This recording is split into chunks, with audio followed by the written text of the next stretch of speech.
Good morning to one and all. I am Prem Kaur Patle. My dear students, today I am here along with the fourth chapter, Globalization and the Indian Economy. This is the first part of this chapter.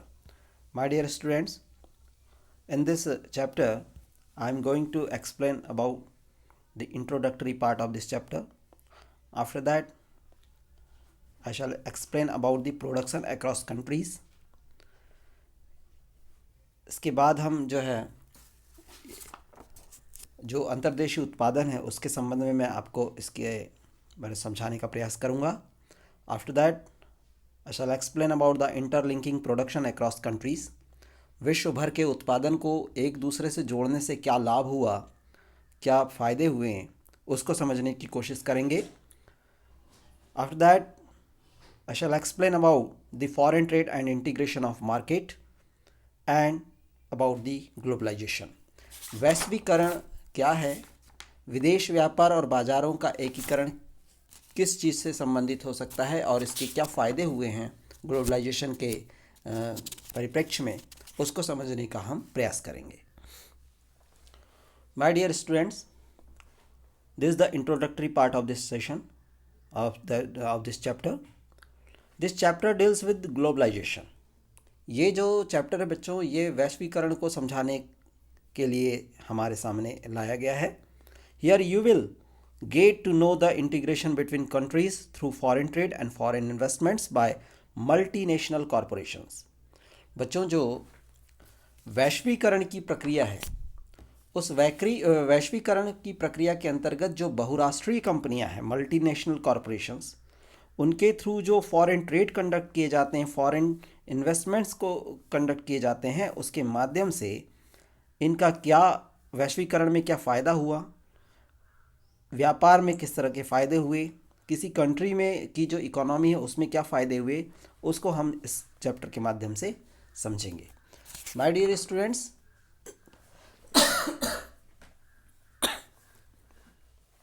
Most regions of the world are getting increasingly interconnected. विश्व के अधिकांश भाग तेजी से आज एक दूसरे से जुड़ते जा रहे हैं. And while this interconnectedness across countries has many dimensions like cultural, political, social and economic. Okay, and this chapter look at globalization in a more limited sense. आज सांस्कृतिक, सामाजिक, राजनीतिक और आर्थिक गतिविधियों के आधार पर कई देश आपस में जुड़े हुए हैं. और इस अध्याय के अत्यंत जो सीमित अर्थ में अगर मैं बात कहूँ तो ये वैश्वीकरण की चर्चा इस चैप्टर में की गई है. तो हम इस चैप्टर के माध्यम से समझने की कोशिश करेंगे. प्यारे बच्चों, as a consumer in today's world, some of have a wide choice of goods and services before us. आज जो विश्व है उसमें अगर हम उपभोक्ता की नज़र से देखें तो आज हमारे सामने कई सारी वस्तुएं हैं, सेवाएं हैं, उसके ढेर सारे विकल्प हमारे सामने. हम अगर एक एग्जाम्पल के तौर पर लें तो जहाँ मोबाइल फ़ोन की बात कर लें तो हमारे पास वैराइटीज़ ऑफ कंपनीज़ है, वैराइटीज़ ऑफ मोबाइल फ़ोन्स हैं, उनके फीचर्स हैं, है ना. डिजिटल कैमरास की बात कर लें, टेलीविज़न्स की बात कर लें, इवन आप अगर रोड पे चलने वाली जो कार हैं उनके बारे में बात कर लें तो पहले जहाँ एम्बेसडर और फिएट कार ही इंडियन रोड्स पे दिखाई देती थी, but today Indians are buying car produced by nearly all the top companies in the world. अगर आज भारत में अगर कारों की बात कर लें तो आज भारत में विश्व की लगभग सभी शीर्ष कंपनियां अपनी जो कारें निर्मित कर रही हैं वो भारत में बिक रही हैं. ठीक, टेलीविज़न की जहां तक मैंने बात किया तो टेलीविज़न भी आप देख सकते हैं कि किस तरह से उसमें चेंजेस आए, टेक्नोलॉजी में चेंजेस आया, और आज हमारे पास वैरायटी ऑफ ब्रांड्स हैं जिसके माध्यम से आज लोग, उनके पास चॉइस ऑफ गुड्स का एक राइट कह लीजिए, वो उनके पास अब मौजूद है. हमारे बाज़ारों में वस्तु की बहुव्यापी विकल्प उपस्थित हैं, है ना बच्चों. In a matter of years our markets have been transformed. हमारा जो बाज़ार है वो पूर्णतः परिवर्तित हो गया है. कैसे हुआ? How do we understand this rapid transformation and what are the factors that are bringing about this changes. ऐसे कौन से कारक हैं जिन्होंने इन परिवर्तनों को लेकर आया. कौन इस तरह तीव्र परिवर्तन को हम कैसे समझ सकते हैं, तो हम इस चैप्टर के माध्यम से समझने की कोशिश करेंगे। Dear students, trade was the main channel connecting distant countries. अगर हम पहले के समय की बात करें तो जो व्यापार था वही दूरस्थ देशों को आपस में जोड़ने का एक मुख्य जरिया था। ठीक है, 20th सेंचुरी के अगर हम मिडिल पार्ट की बात करें, that at the time production was largely organised within countries.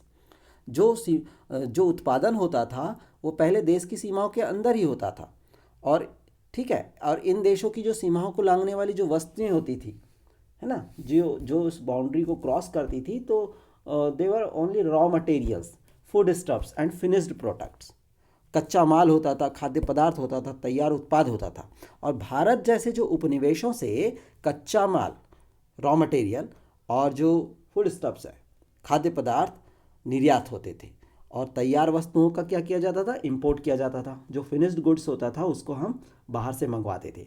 So the trade was the main channel connecting distant countries. तो जो दूर दूर के जो देश होते थे आपस में जोड़ने का काम कौन करता था, ये ट्रेड करता था। Large companies which are now called multinational corporations, जिसको एमएनसीज कहते हैं, play a major role in trade. बहुराष्ट्रीय कंपनियां इस ट्रेड में बहुत बड़ा अपना रोल प्ले करती थी। And MNC is a company that owns the or control production in more than one nation. बच्चों, एमएनसी क्या है? Multinational corporations. ठीक है, एमएनसी एक ऐसे यानी बहुराष्ट्रीय कंपनियां वह है जो एक से अधिक देशों में उत्पादन पर नियंत्रण भी करती है और उस पर अपना स्वामित्व भी रखती है। ठीक है, ऑन्स स्वामित्व रखना, कंट्रोल करना, नियंत्रण करना। And MNC setup offices and factories for production in region where they can get cheap labor and other resources. okay, other resources जो है, या कह लीजिए जहाँ चीप लेबर, जहाँ सस्ता श्रम हो, जहाँ अन्य संसाधन मिल सकते हों, ऐसी जगहों पर या उन प्रदेशों में ये एमएनसीज, बहुराष्ट्रीय कंपनियां अपने कार्यालय खोलती थी, ऑफिसेस खोलती थी, प्रोडक्शन यूनिट को स्टैब्लिश करती थी, फैक्ट्री को स्टैब्लिश करती थी। कहाँ? जहाँ उनके हिसाब से सभी चीज़ें सुटेबल हो, जहाँ चीप लेबर भी हो, जहाँ रिसोर्सेज की अवेलेबिलिटी हो। Okay, and this is done so that the cost of production is low and the MNCs can earn greater profits. बच्चों, जब उत्पादन की लागत में कमी करने और अधिक लाभ कमाने के लिए बहुराष्ट्रीय कंपनियां प्रयास करती है, तो इस तरह के चीज़ों को वो स्थापित करती, ऐसी जगहों पर अपनी ऑफिसेस और फैक्ट्री को एस्टेब्लिश करती है। इसको समझने के लिए एक आध एग्जाम्पल के माध्यम से भी हम इसको समझ सकते हैं। बच्चों, हम चाइना की बात कर रहे हैं। China provides the advantage of being a cheap manufacturing location. ठीक है, अगर हम वर्ल्ड लेवल पर जो मैन्युफैक्चरिंग की बात करते हैं तो वो किस पर डिपेंड करता है? पहली चीज़ तो यह है कि the MNCs is not only selling its finished product globally but more important the goods and services are produced globally. केवल बहुराष्ट्रीय कंपनियां, एमएनसीज केवल वर्ल्ड लेवल पर या ग्लोबल लेवल पर अपने प्रोडक्ट्स को ही तैयार नहीं करके बेचती, बल्कि अधिक महत्वपूर्ण क्या हो जाता है कि वस्तुओं और सेवाओं का उत्पादन भी विश्व स्तर पर कर रही होती है। ठीक है, वस्तुओं का उत्पादन और सेवाएं जो है वो वर्ल्ड लेवल या ग्लोबली होती है। तो बेटा, the production is organised in increasingly complex ways. इससे क्या होता है, उत्पादन की जो प्रक्रिया होती है वो क्रमशः जटिल ढंग से संगठित हो जाती है। अब हम इसको एग्जाम्पल के माध्यम से भी समझने की कोशिश करते हैं।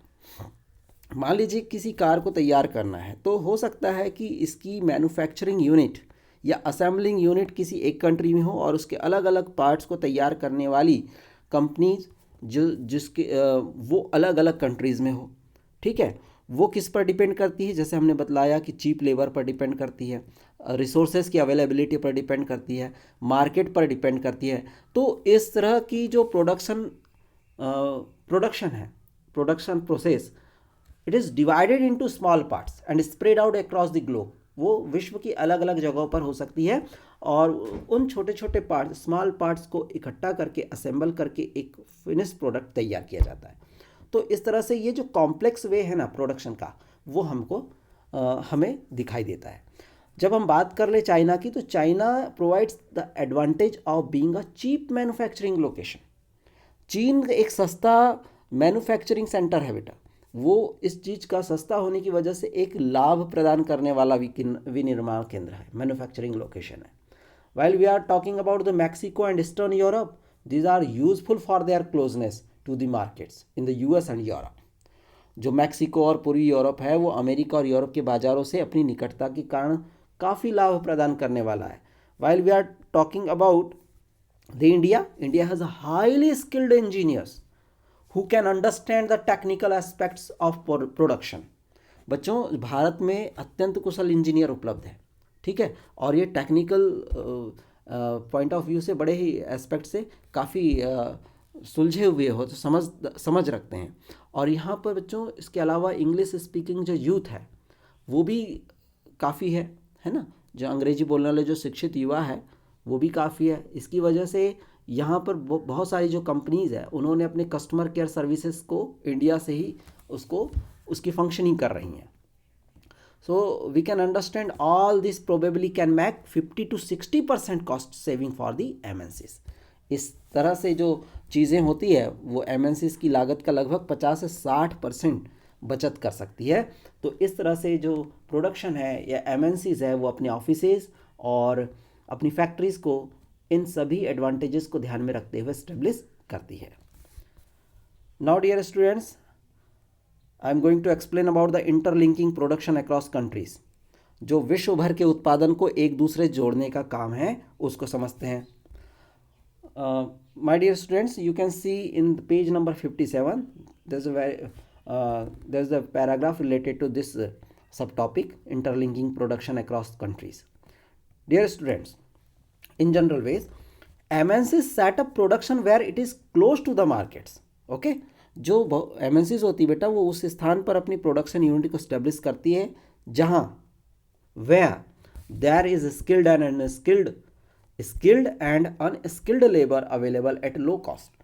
जहाँ पर कुशल और अकुशल श्रम उपलब्ध हो कम से कम लागत में, वहाँ उसको स्टेब्लिश करेगी, है ना। ये एक फैक्टर हो गया। Number 2, where the availability of other factors of production is assured. जहाँ उत्पादन के जो अन्य कारक की उपलब्धता सुनिश्चित हो, जैसे मैं बात करूँ कि इलेक्ट्रिसिटी की, मार्केट की, ट्रांसपोर्टेशन, लैंड और भी जो चीज़ें हैं उसके आधार पर। तो ये फैक्टर्स जो होते हैं प्रोडक्शन को या उसकी उपलब्धता को, उत्पादन के जो अन्य कारक है उसकी उपलब्धता पर निर्भर करते हैं। साथ ही in addition MNCs might look for government policies that look after their interest। बहुराष्ट्रीय कंपनियां सरकारी नीतियों पर भी नज़र रखती है जो उनके हितों का देखभाल करती हो। भाई जहां ऐसी पॉलिसीज़ हो, गवर्नमेंट पॉलिसी हो जहां उनके सेटअप के लिए, उनके फैक्ट्री के एस्टेब्लिशमेंट के लिए अगर वो पॉलिसीज़ फेवर कर रही होगी, तभी मल्टीनेशनल कॉरपोरेशंस अपने वहाँ फॉरेन इन्वेस्टमेंट करेगा, है ना, अपनी फैक्ट्रीज़ को स्टेब्लिश करेगा। अदरवाइज़ जहाँ पर इस सभी प्रकार की प्रॉब्लम्स गवर्नमेंट पॉलिसीज़ में दिखाई देगी, MNCs वहाँ अपने आप को स्टेब्लिश नहीं कर पाएगी। तो MNCs इन फैक्टर्स को ध्यान में रख करके अपनी प्रोडक्शन जो है यूनिट उसको वहाँ पर सेटअप करती है, स्टेब्लिश करती है। Dear students, MNC setup factories and offices for production as I have explain. Okay, ये जो कंडीशंस मैंने बताया उसके अकॉर्डिंगली करती है। अब आपको यहाँ समझना है कि इन्वेस्टमेंट किसको कहेंगे और फॉरेन इन्वेस्टमेंट क्या होता है। Okay, the money that is spent to buy assets such as land, building, machines and other equipments is called investment. जब ये जो MNCs होती है, या कह लीजिए पहले इन्वेस्टमेंट की अगर हम बात करें, तो जो परिसंपत्तियां होती है उसमें अगर भूमि, भवन, मशीन या अन्य इक्विपमेंट्स यानी उपकरण की खरीदी के में व्यय की गई मुद्रा को इन्वेस्टमेंट यानी निवेश कहा जाता है। And investment made by MNCs is called foreign investment. और जब इस प्रकार का निवेश कोई MNCs यानी बहुराष्ट्रीय कंपनियों के द्वारा किया जाता है तो उसे कहा जाता है फॉरेन इन्वेस्टमेंट, यानी कि विदेशी निवेश। और कोई भी निवेश जब आप करते हैं, any investment is made with the hope that this asset will earn profits. हम कब इन्वेस्ट करते हैं? जब हमें यह उम्मीद होती है कि हम इस इन्वेस्टमेंट के थ्रू प्रॉफिट गेन करेंगे, तभी ये इन्वेस्टमेंट्स किए जाते हैं। At times, MNCs set up production jointly with some of the local companies of these countries. बच्चों, MNCs जो होती है वो डायरेक्टली या इन्वेस्टमेंट करती तो है, लेकिन वो जनरली क्या करती है कि जो यहाँ की लोकल कंपनियाँ होती है, लोकल कंपनीज होती है, स्थानीय कंपनियाँ, उनके साथ ज्वाइंटली प्रोडक्शन को वो तवज्जो देती है, संयुक्त उत्पादन पर वो जोर देती है। इससे क्या फ़ायदा होता है, किस किस का फ़ायदा होता है, देखिएगा। The benefit to the local company of such joint production is two folded. तो जो संयुक्त उत्पादन है जॉइंट प्रोडक्शन से स्थानीय कंपनी को दोहरा लाभ होता है। पहला क्या होता है, first, MNCs can provide money for additional investments like buying new machines for faster production. इससे क्या होता है कि जो बहुराष्ट्रीय कंपनियां होती है वो लोकल कंपनी को में इन्वेस्ट करती है, धन प्रदान करती है और उनके लिए नई मशीनें खरीदने के लिए इन्वेस्टमेंट करती है, ताकि जो प्रोडक्शन है वो तेज़ी से हो, फास्टर प्रोडक्शन हो। Second, MNCs might bring with them the latest technology for production. अब इससे क्या होता है कि जो बहुराष्ट्रीय कंपनियां होती है वो उत्पादन की जो लेटेस्ट टेक्नोलॉजी, नवीनतम प्रौद्योगिकी होती है, उसको अपने साथ लेकर के आती है। अब इससे उनका फ़ायदा ये होता है कि एक तो प्रोडक्शन तेज़ी से होता है और जो उसकी मैनेजमेंट है या उसमें सुधार कार्य या ऐसी कोई परिस्थितियां निर्मित नहीं होती है, लेटेस्ट टेक्नोलॉजी बेस्ड होती है, जिससे प्रोडक्शन पर किसी प्रकार का नुकसान नहीं होता बल्कि ज़्यादा से ज़्यादा प्रॉफिट होता है।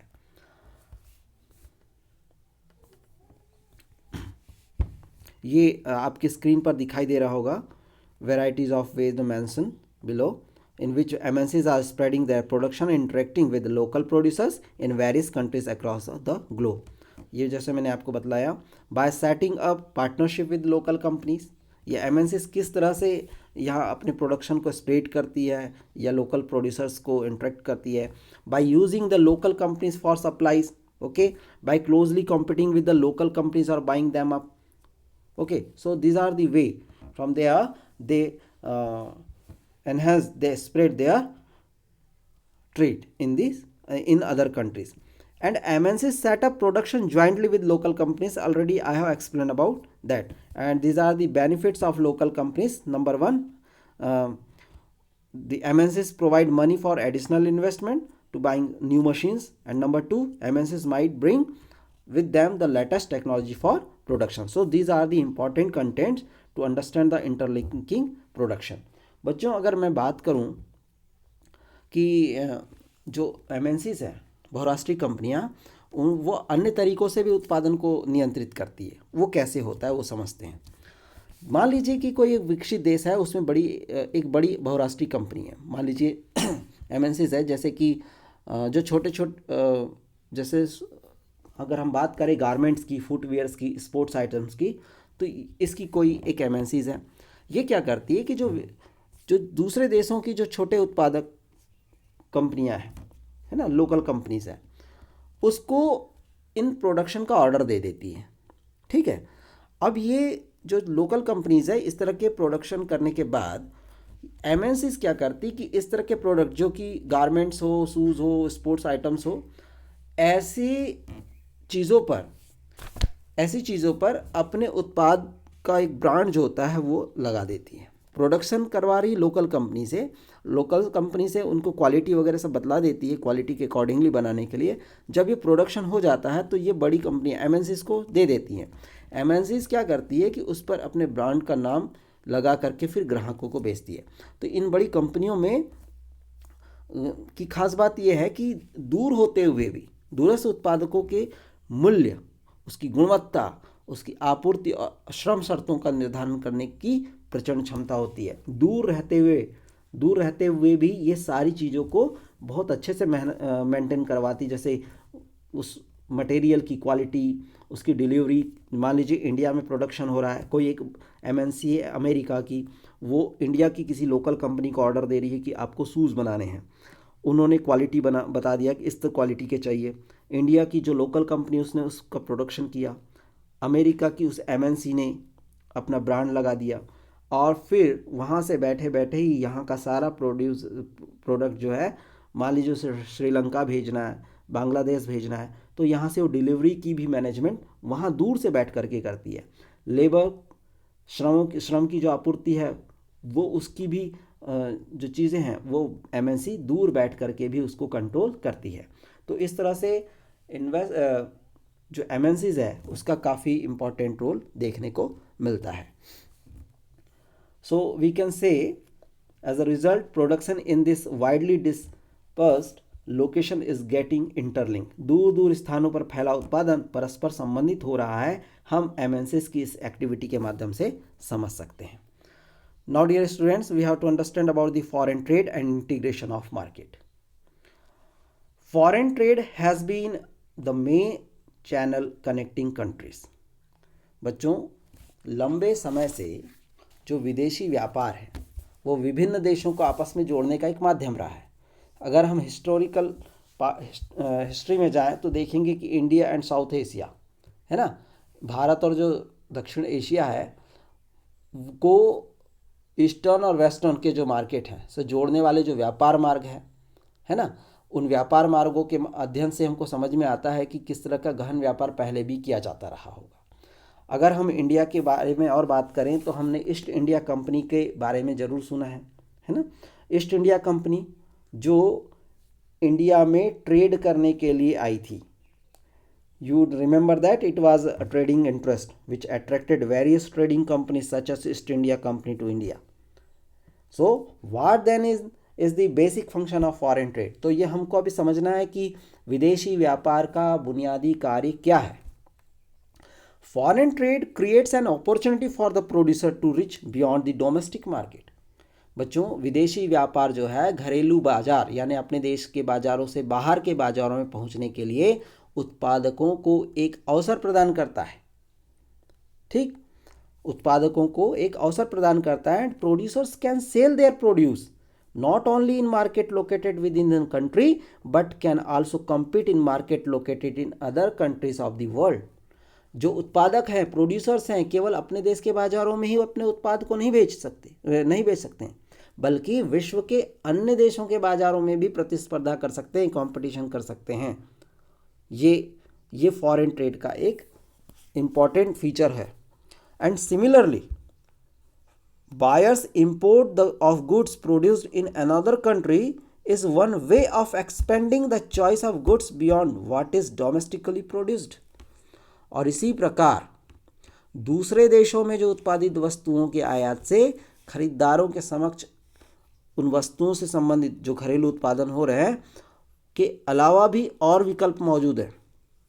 मान लीजिए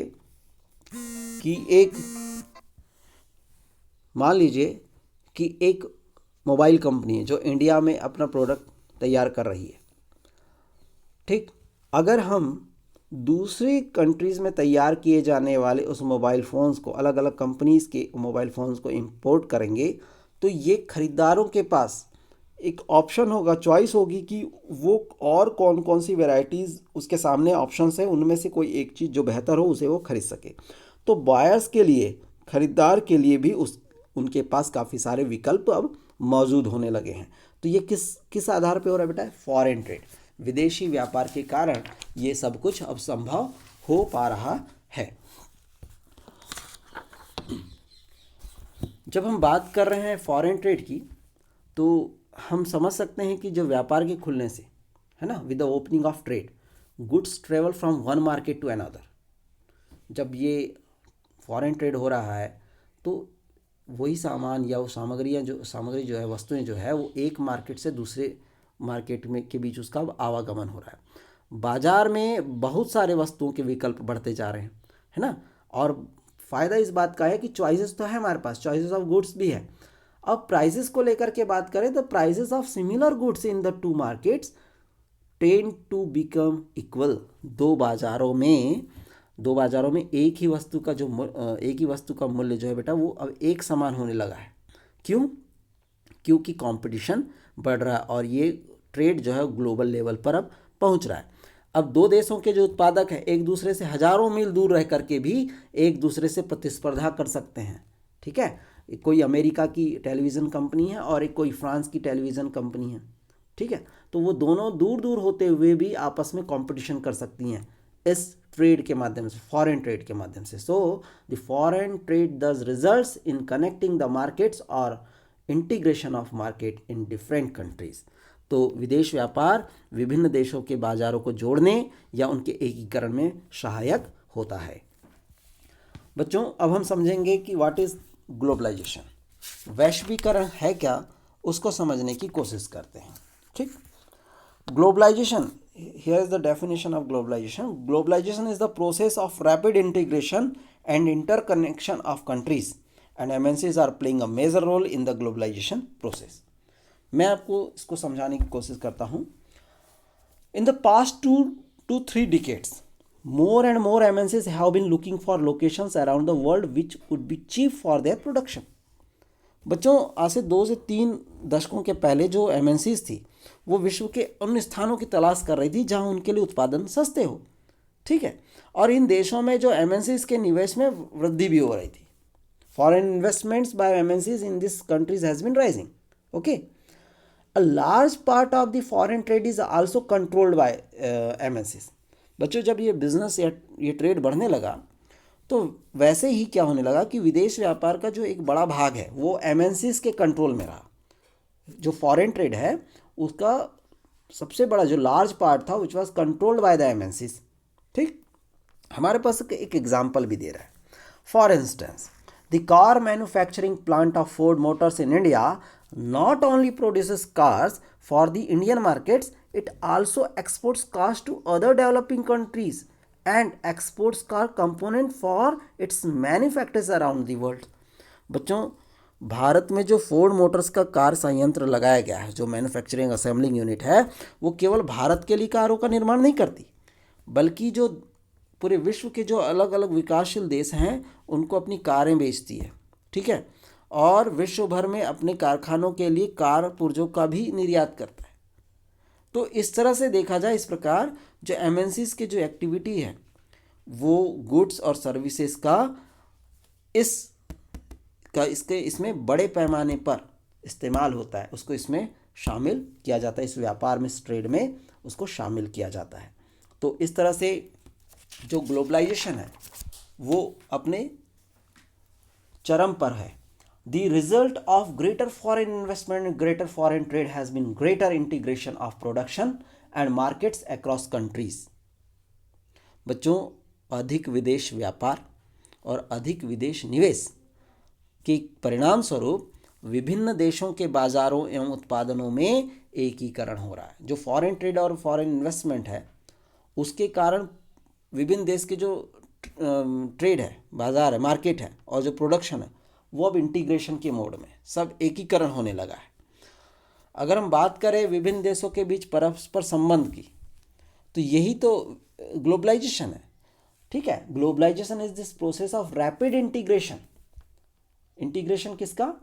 मार्केट का, फॉरेन इन्वेस्टमेंट है ना, फॉरेन ट्रेड का, प्रोडक्शन, मार्केट्स।